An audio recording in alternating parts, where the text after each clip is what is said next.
Yoi, what's up guys? Balik lagi sama Mimin di channel kesayangan kita, Mangaku. Kumpulan para wibu yang tidak bau bawang. Hai. Oke, kali ini Mimin bakal bawain alur cerita dari Omniscient Reader's Viewpoint. Oke, tanpa basa-basi, langsung aja kita mulai alur ceritanya.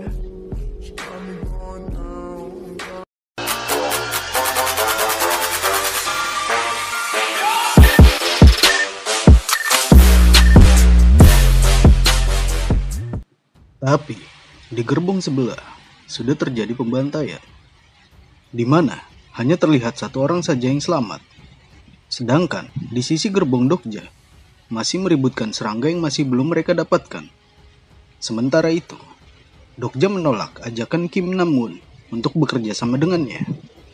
Namun pun tak begitu menghiraukan jawaban dari Dokja, dan dia ingin segera pergi untuk menumbangkan nenek tua tadi. Ketika Namun ingin menyerang nenek itu, tiba-tiba Dokja menahan Namun. Jelas, Namun sangat marah karena Dokja mencoba menahan dirinya. Namun pun berkata, "Ternyata kau ini tipe orang yang paling aku benci." Namun pun langsung menyerang Dokja dengan sangat cepat. Beruntungnya, Dokja masih dapat menghindari serangan Namun. Namun semakin emosi karena merasa dirinya telah diremehkan oleh Dokja, dan dia kembali menyerang Dokja. Tapi lagi-lagi Dokja bisa menghindari serangan Namun. Namun yang semakin emosi pun langsung mengeluarkan skillnya, yaitu Blackening. Sontak membuat Dokja kaget karena Namun sudah bisa menggunakan skillnya. Namun langsung menghajar Dokja. Tapi lagi-lagi Dokja masih bisa menghindarinya. Namun pun sangat senang karena dirinya kini merasa sangat kuat dengan kekuatannya saat ini. Dokja kini kehabisan cara lagi untuk menghadapi Namun. Dan Dokja harus memikirkan cara lain untuk menghadapi Namun saat ini.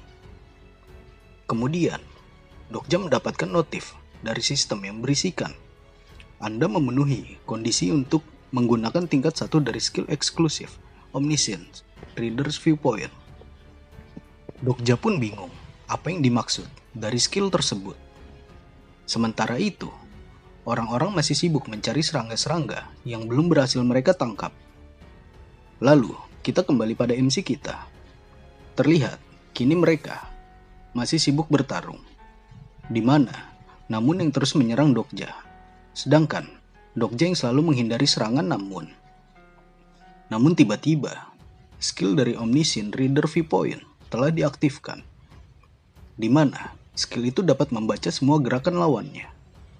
Tapi, untuk bisa melakukan itu, Dokja harus membaca apa yang ada di pikiran lawannya terlebih dahulu. Sontak hal itu membuat Namun makin kesal dengan Dokja. Tapi, waktu kini hanya tersisa 2 menit lagi. Namun pun tak punya banyak waktu lagi. Dan Namun kini menargetkan nenek tua itu. Jelas, Dokja langsung mencoba melindungi nenek itu. Dan serangan Namun tertuju pada jantung. Dokja berhasil menghindari serangan tersebut. Tapi, Dokja tetap terkena gesekan pisau Namun. Dokja pun langsung membawa nenek tua itu menjauh dari Namun. Walau kematian berada tepat di belakangnya, karena Dokja tidak mau kalah dari Namun, Dokja tidak ingin hidup di dunia yang lemah, mati dan kuat yang bertahan. Sebuah dunia yang mudah dibaca. Bahkan, dirinya yang dulu adalah seorang yang selalu dimangsa oleh yang kuat. Dokja pun akhirnya berpikir kalau dia harus menjadi lebih kuat lagi.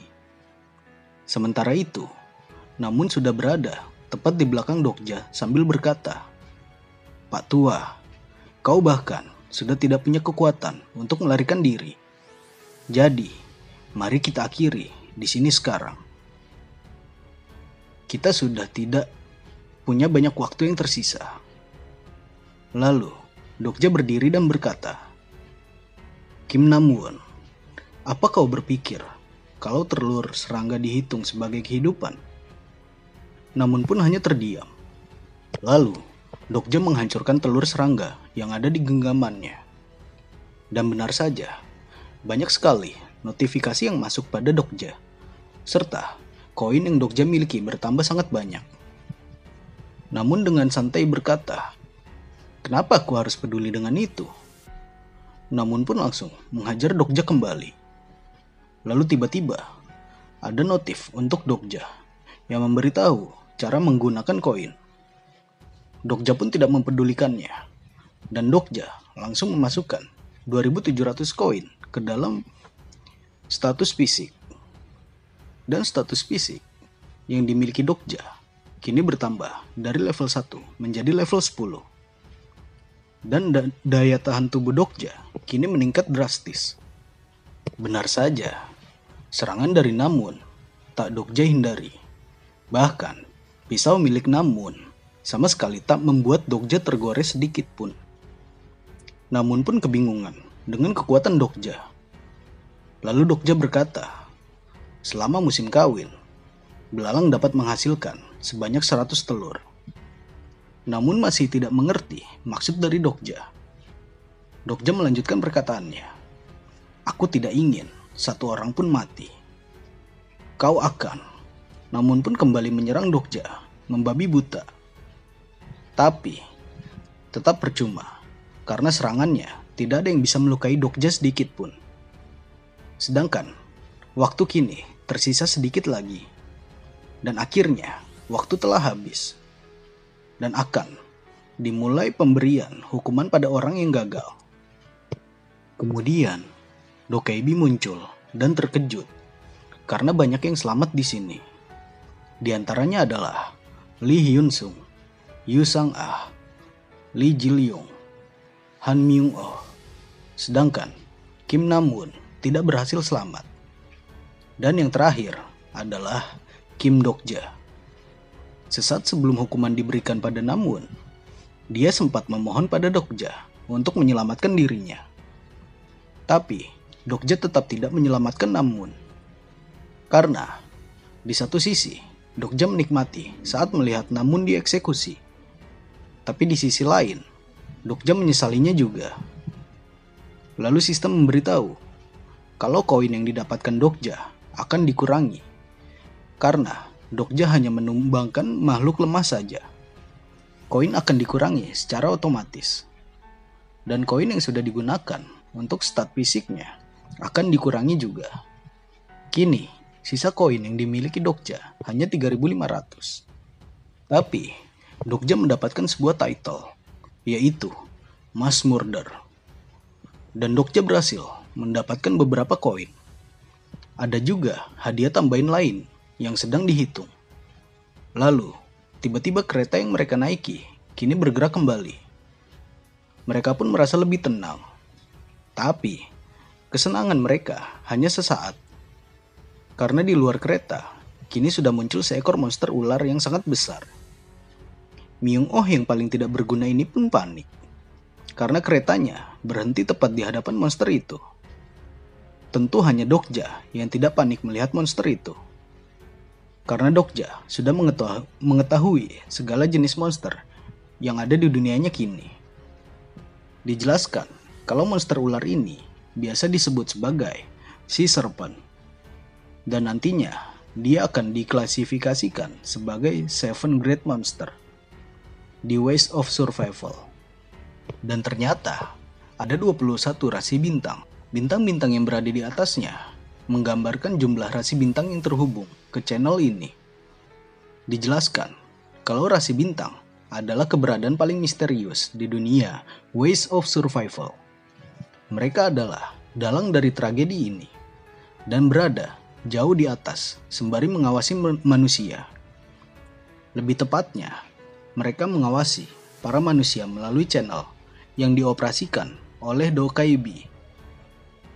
Tapi, Dokja merasa heran karena kematian dari Kim Nam-won yang seharusnya di novel dia bisa berhasil selamat. Sedangkan saat ini malah gagal. Kemudian muncul notif yang berisikan karena kematian karakter Kim Namun, dua rasi bintang menunjukkan rasa permusuhan pada Dokja. Dokja pun menyadari kalau posisinya kini sedang buruk. Makanya, dia harus lebih serius lagi ke depannya, agar tidak salah ambil keputusan. Tapi, tidak hanya ada yang membenci Dokja, ada beberapa rasi bintang yang juga menyukai Dokja. Bahkan, sampai memberikan dukungan dengan memberikan koin pada Dokja. Di saat Dokja ngelamun, tiba-tiba Sang Ah menghampiri Dokja. Dokja pun langsung meminta maaf pada Sang Ah karena dirinya gagal menyelamatkan nenek tua itu. Sang Ah berkata, "Dokja, bagaimana bisa kau?" "Ah, lupakan. Sebenarnya, terima kasih banyak kandang serangga itu kepadaku." Dokja berkata, "Itu hanya kebetulan. Itu tidak akan terjadi 2 kali." Kemudian, Dokaibi berkata, "Wow, semuanya, apakah kalian benar-benar membuktikan nilai kalian?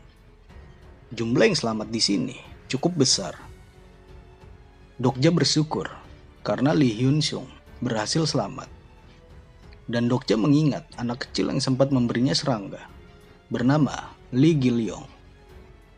Kemudian, Dokja menghampiri Gilyong dan berkata, "Cil, apa kau ingin hidup? Mari kita pergi bersama-sama." Lagi-lagi, rasi bintang memberikan dukungan pada tindakan baik Dokja.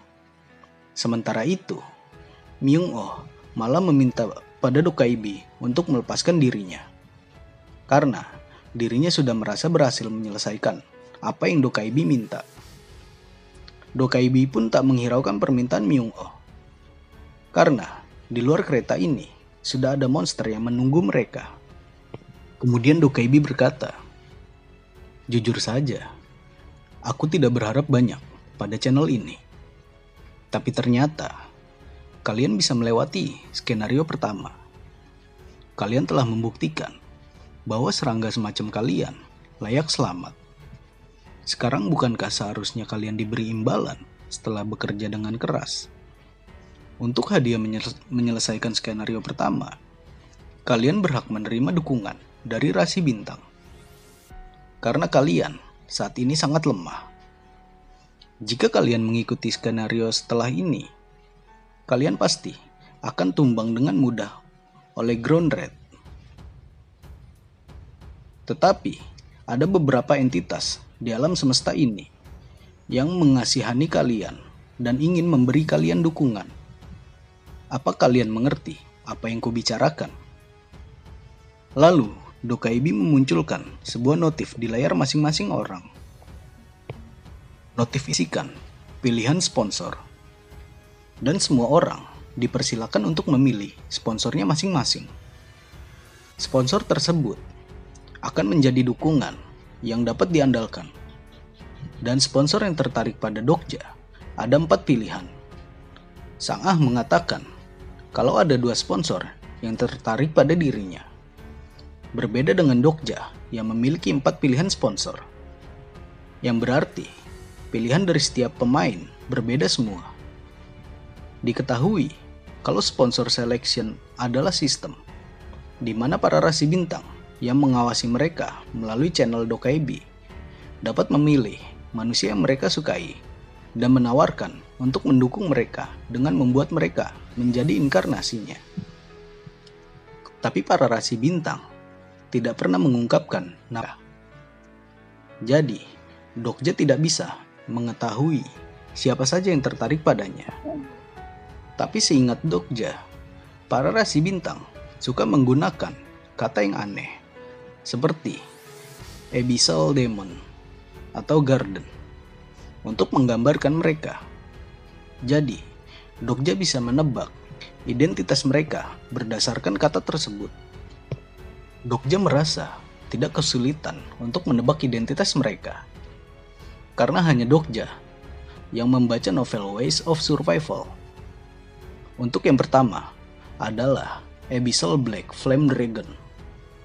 Dia merupakan entitas yang sangat kuat, yang memimpin kelompok rasi bintang yang disebut Black Cloud. Tapi dia memiliki nama asli yang sangat panjang. Jika Dokja memilih sponsor ini, kekuatannya akan sangat membantu dirinya. Tapi kekuatannya hanya membantu di awal-awal saja, bukan untuk jangka panjang. Yang lebih bikin heran Dokja, di dalam novel aslinya, dia adalah sponsor dari Kim Nam-won. Tapi, mengapa dia memilih Dokja sekarang? Dan Dokja tidak akan memilih sponsor ini. Lalu, yang kedua adalah Demon Like Judge of Fire. Sebuah nama yang menggambarkan iblis jahat dan penuh kekejaman. Namun, Demon Like bukanlah artian sebenarnya. Faktanya, dia bukanlah iblis.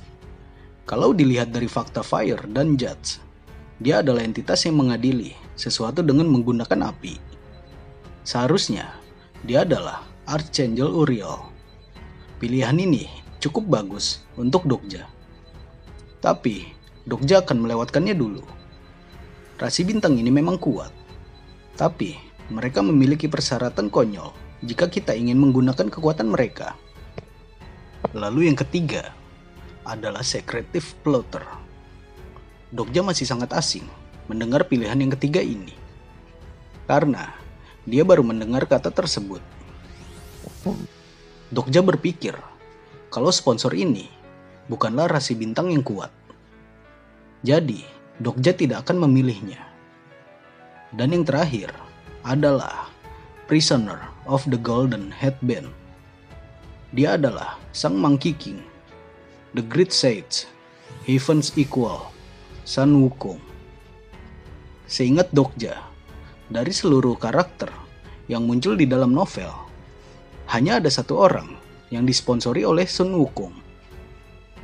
Dijelaskan, kekuatan Sun Wukong dapat menghancurkan ratusan inkarnasi dengan satu sapuan tongkat dan memusnahkan ribuan monster dengan satu sambaran petir.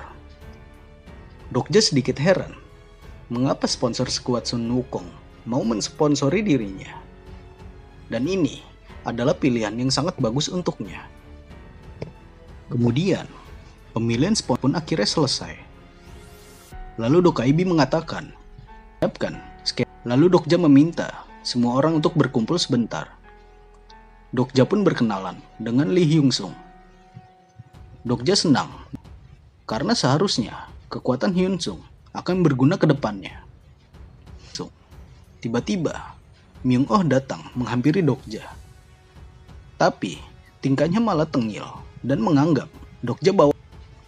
Meski ini bukan lagi di kantor. Dokja pun kesal karena mereka masih menganggap ini hanya sebuah lelucon dan tidak menganggap serius situasi saat ini. Bahkan hidup di sebuah cerita novel. Dokja meyakinkan mereka kembali kalau ini memang kenyataan, bukanlah sebuah permainan. Lalu, Hyung Sung menanyakan apa rencana mereka ke depannya. Dokja pun menjawab kalau mereka harus keluar dari sana sekarang. Sontak mereka semua kaget mendengar perkataan Dokja. Karena mereka sadar ada monster yang menunggu mereka di luar. Mereka mencoba mendiskusikan bagaimana caranya untuk keluar tanpa berhadapan dengan monster itu. Tapi pas mereka lagi berdiskusi, tiba-tiba ada sebuah ledakan yang ada di gerbong sebelah mereka. Dokja berpikir kalau itu bukanlah skenario baru. Karena Dokaibi belum balik untuk memberikan skenario baru. Yang terpikirkan oleh Dokja adalah satu-satunya orang yang selamat dari gerbong 3707. Orang itu adalah sang karakter utama dari novel ini. Dokja berkata pada mereka kalau mereka harus pergi sekarang. Tapi Hyun Sung masih ragu untuk pergi sekarang. Lalu, Dokja menjelaskan kembali kalau mereka tidak pergi sekarang, maka mereka semua akan mati sebelum skenario selanjutnya dimulai. Hyun Sung berkata, Dokja, saat ini kita tidak tahu apakah orang yang berada di balik pintu tersebut musuh atau bukan. Dokja berkata, kemungkinan besar Dia adalah orang yang selamat karena membunuh orang lain. Apa kau masih ingin bertemu dengannya? Mereka pun langsung bergegas mencari jalan keluar dari sana. Tapi sayangnya, semua pintu sudah tidak bisa berfungsi. Mereka pun harus mencari cara lain untuk keluar. Karena sang karakter utama semakin dekat dengan mereka. Beruntungnya, Sang Ah menemukan sebuah pintu yang sedikit terbuka. Namun, pintu tersebut juga tidak berfungsi. Tapi, pintu itu adalah satu-satunya jalan keluar mereka. Kemudian, Dokja terpikirkan sesuatu dan meminta Hyun Sung untuk menggunakan skillnya. Hyun Sung pun tidak mengerti apa yang dimaksud Dokja itu. Dokja pun mengidentifikasi jendela karakter Hyun Sung, yang ternyata sponsor dan atributnya sama seperti di novel. Lalu, Dokja berkata pada Hyun Sung, "Kau pasti sudah melihatnya saat membuka jendela atribut. Karena kau prajurit, kau pasti punya skill yang berguna untuk situasi seperti ini." Hyun Sung berkata, "Aku memang punya, tapi aku tak tahu cara memakainya." Dokja pun meminta Hyun Sung memikirkan kalau dia sedang memakai skill. Lalu, Hyun Sung langsung mencobanya, dan dia pun berhasil menggunakan skillnya. Sampai akhirnya, pintu tersebut dapat terbuka berkat kekuatan Hyun Sung. Beruntungnya, mereka dapat melarikan diri. Karena pintu penghubung antara gerbong 3707 dan gerbong mereka akan segera rusak. Maka, mereka pun langsung berlari secepat mungkin. Dan di saat mereka sedang berlari, tiba-tiba Dokaibi datang. Kedatangan Dokaibi menandakan kalau skenario kedua telah dimulai. Yang ternyata, skenario itu memerintahkan mereka untuk kabur, menyeberangi jembatan patah, dan pergi ke stasiun Oksu. Tapi, mereka hanya memiliki waktu 20 menit untuk memenangkannya. Tapi Sang Ah merasa ada yang aneh dengan misi tersebut. Karena misi itu mengatakan jembatan patah, sedangkan jembatan di sana tidak patah.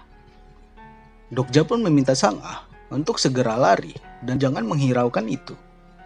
Dokja berpikir, kalau memang tertulis jembatan patah, berarti jembatan yang mereka lalui saat ini akan putus nantinya. Di saat mereka sedang berlari, tiba-tiba muncul monster ular raksasa tersebut dari dalam laut.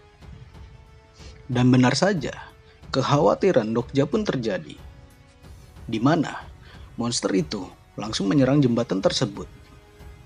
Tapi mereka terus berlari karena jaraknya sudah dekat dengan stasiun Oksu.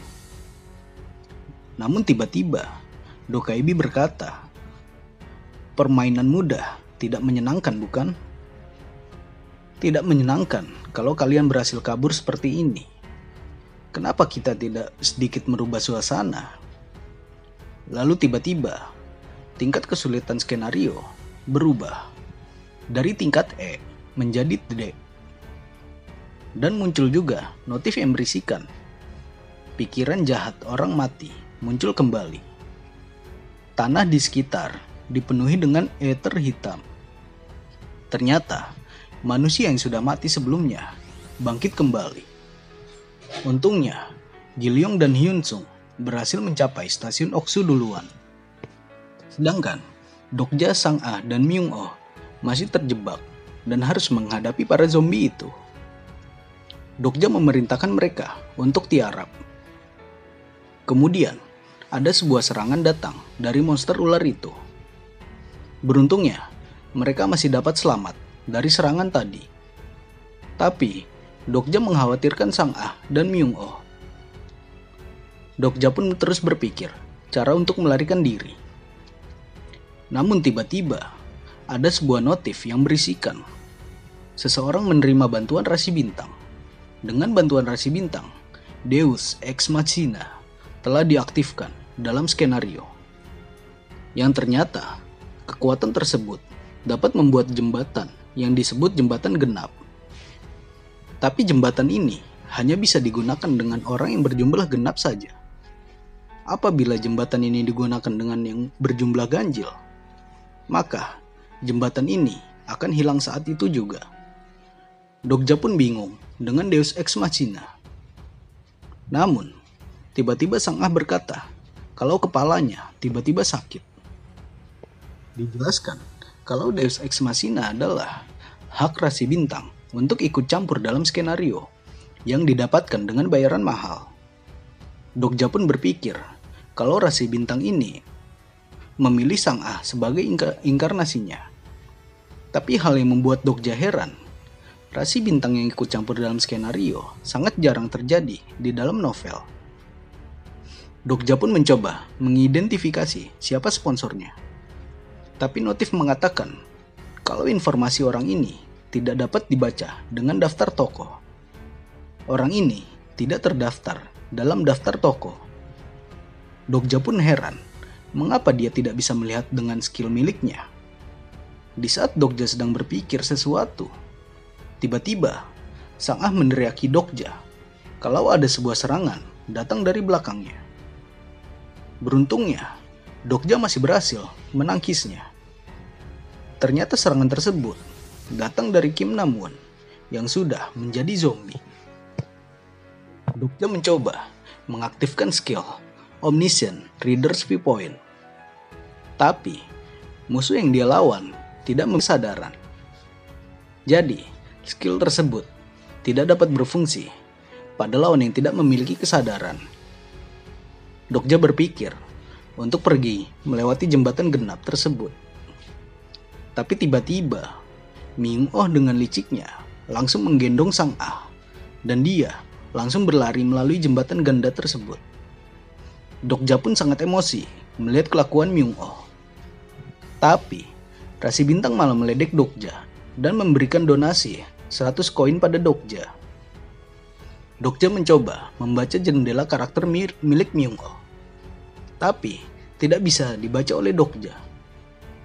Namun Dokja menyadari sesuatu, di mana Myung-oh berlari dengan satu kaki, yang berarti itu adalah stigma, one leg swift horse. Seharusnya itu stigma rasi bintang Lamb Trickster. Dijelaskan, stigma adalah kekuatan yang diterima inkarnasi dari sponsor. Tidak seperti skill biasa yang bisa mereka dapatkan sendiri. Dokja jadi merasa sangat bodoh karena dapat ditipu oleh Myung-oh. Tapi terus memikirkan hal itu karena kini dia harus menghadapi para zombie.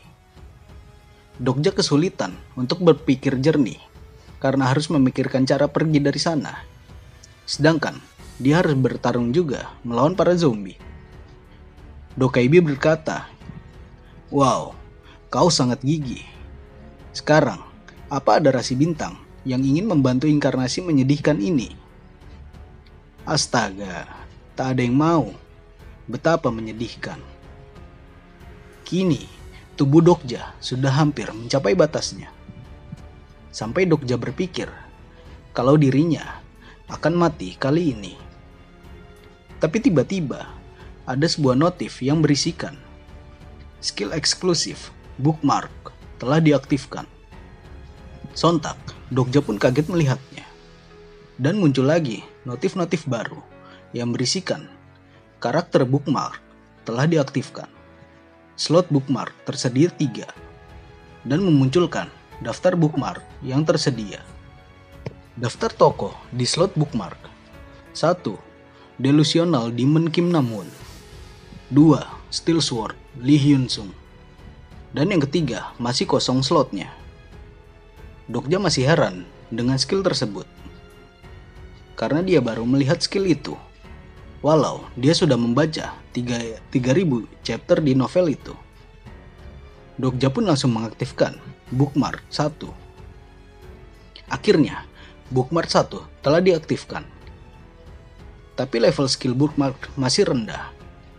Jadi Dokja hanya bisa menggunakannya dalam waktu 1 menit. Skill ini seperti bisa mencopy skill milik musuhnya. Dan kini, Dokja dapat menggunakan skill milik Nam-won. Sampai akhirnya, namun dapat dikalahkan oleh Dokja dengan sangat mudah. Namun, Dokja tidak bisa berhenti di sana saja, karena Dokja harus menyelesaikan skenario kedua ini, yang hanya tersisa 10 menit lagi. Dokja sudah sangat kelelahan setelah menggunakan banyak kekuatannya. Namun di saat Dokja sedang kelelahan, tiba-tiba ada sebuah serangan dari arah belakang para zombie itu. Dan muncul seseorang yang baru saja tiba. Dokja pun tersenyum dan berkata, "Akhirnya kau datang." Oke guys, segitu dulu alur cerita dari Dokja ya. Kita lanjut di part selanjutnya. Bye-bye.